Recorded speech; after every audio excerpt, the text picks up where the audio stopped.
हम क्या कहते हैं जी, हम लिखने जा रहे हैं कंप्यूटर कोड्स। कंप्यूटर कोड्स कैसे लिखते हैं, इसको ओपन किया। अभी मैं आगे जाके ना आपको जावा पढ़ाऊंगा ना, जावा में प्रोग्रामिंग करते हैं कैसे करते हैं। वेरिएबल, फर्स्ट एक मेरा वेरिएबल ले लो, और एक मैंने वेरिएबल ले लिया फर्स्ट, इसको वैल्यू साइन कर देता हूँ 10। फिर मैं एक और वेरिएबल लेता हूँ, वेरिएबल साइन कर दो ना, जावास्क्रिप्ट में ऐसे काम करती है दिस। फिर मैं कहता हूँ एक और वेरिएबल लेता हूँ, और वेरिएबल लेके मैं कहता हूँ सम कोड आपके, मैं कहता हूँ फर्स्ट प्लस सेकेंड। जावास्क्रिप्ट में भी ना ऐसे ही प्रोग्राम्स को ऐड करते हैं। फिर हम उसको जब शो करवाना होता है लिखते हैं डॉक्यूमेंट डॉट, नहीं इसमें डिजिटल डाटा है, एलिमेंट बाय आईडी। वैल्यू भी बिहेव कर रहा था फर्स्ट प्लस सीधी तरह दिखा शुरू। तो प्रोग्रामरों का अगर ये हाल हो तो बाकियों का क्या होगा।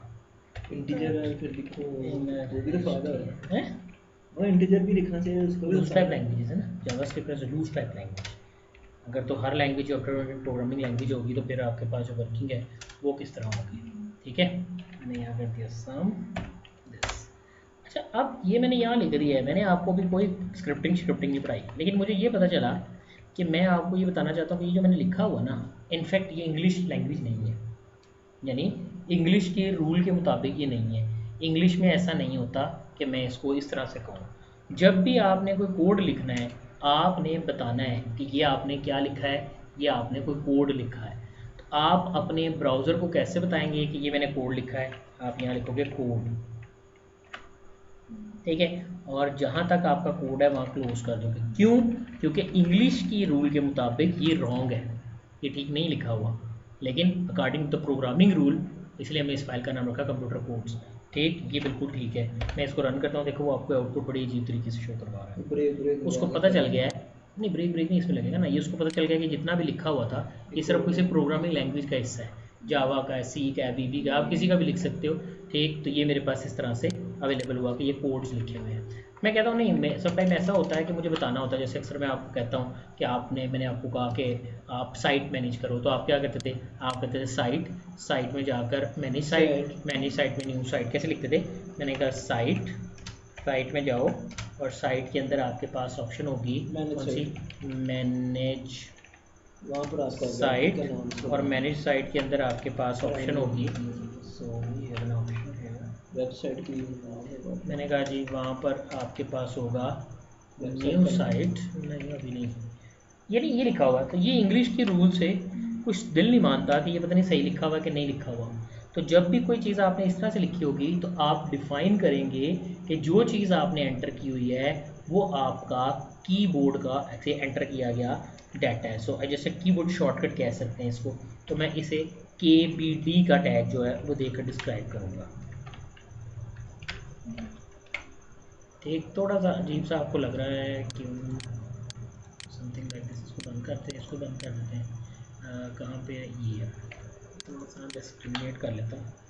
सो I am just entering BR, एक लाइन ड्रॉ कर लेता हूँ और फिर एक BR कर लेता हूँ। अब देखो वो कह रहा है कि ये कीबोर्ड पाथ है जो दिया हुआ है, कहीं अगर आपका ब्राउज़र इसको इंग्लिश की गलती ना समझ ले, क्योंकि आजकल जो ब्राउज़र्स के ऊपर बड़े ज़्यादा एल्गोरिदम्स इंट्रोड्यूस करवाए जा रहे हैं, रूल्स एंड रेगुलेशन बताए जा रहे हैं, तो उसके मुताबिक हमें जो है इस चीज़ को ज़हन में रखना है कि हमारे पास जो हमारी वर्किंग है वो कहीं ख़राब ना हो जाए, या उसके हवाले से कोई वर्किंग जो है वो अवेलेबल हमें किस तरह से चाहिए वो इस तरह से हम डिफ़ाइन करते हैं। ठीक है जी। अब आपको याद होगा कि मैं जब आपको C++ के बारे में थोड़ा सा बताता था इस ज़माने में, तो हम यहाँ आते हैं तो उसकी आउटपुट हमारे पास आती थी, इट्स समथिंग लाइक, मैंने कहा जी प्रेस यानी की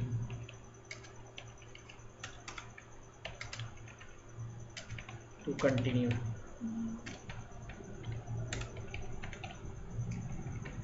चार पाँच नुकते उसके आगे आए थे, समथिंग लाइक दिस।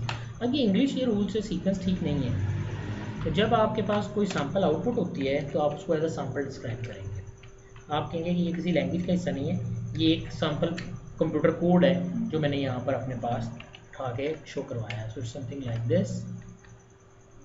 एक बात ज़हन में रखनी है कि इस पेज के ऊपर जो मेरा स्टैंडर्ड टेक्स्ट है वो इस तरह का है।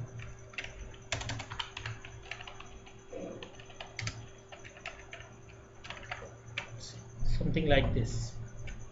ये देखो, ये आपके जैसे पुराने ज़माने में हमें याद है डॉट मैट्रिक्स प्रिंटर के साथ हम उसके ऊपर जो है शो ऑफ किया करते थे।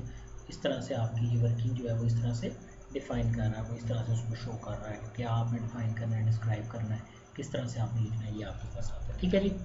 अच्छा, अब आपको याद है कि एक रूल होता है, फार्मूला होता है इसका,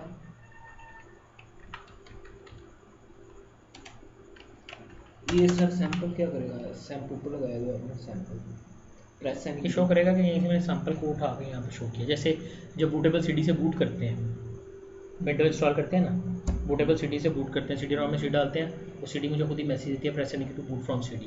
तो अगर मैंने किसी भी पेज के ऊपर, वेब पेज के ऊपर ये शो करना है कि ये कोड एज इट इज़ लिखा हुआ आएगा, ये मैंने टाइप नहीं करना, ये खुद ही लिखा हुआ आता है, तो मैं इसको एज अ सैंपल डिफाइन करूँगा। ठीक हो गया। नेक्स्ट हमारे पास आता है, मैंने एक क्वेश्चन लिखी, आप सबको पता है y is equal to mx plus C. ठीक है, ये एक क्वेश्चन है। ठीक, ऊपर कोड नहीं लिखा मेरा, कुछ नहीं लिखा मैंने अभी कोड ये नहीं, तो क्वेश्चन लिखिए। कोड होता है जो प्रोग्रामिंग कोड होता है, ये कोटेशन क्वेश्चन है। ठीक है, अब ये मैंने क्या लिखी है, y is equal to mx c plus C. बिल्कुल, मैंने रन किया, ये इस तरह नज़र आ रही है। लेकिन अगर मैं इसको कहूँ ना कि क्राउलर को देखो, तो वो नाराज़ हो जाएगा, वो कहेगा ये क्या लिखा है, उसको इससे गर्ज नहीं है, उसको कुछ इससे गर्ज है, कुछ इस तरह से देखो, सामने देखो, वो कहता है इस तरह लिखो, ये सही तरीका है। लेकिन मैंने तो ऐसे नहीं पढ़ा, मैंने तो हमेशा ऐसे पढ़ा है। सो मैं ये कहता हूँ कि y जो है ये एक वेरिएबल है, तो मैं डिफाइन करूँगा कि ये एक वेरिएबल है। इसी तरह x जो है वो एक वेरिएबल है, मैं डिफाइन करूँगा कि x एक वेरिएबल है। ये है proper description of your variables. वो दूसरी बात है कि वो स्लोप है, वो इंटरसेप्ट है, तो मुझे उसकी ज़रूरत नहीं है।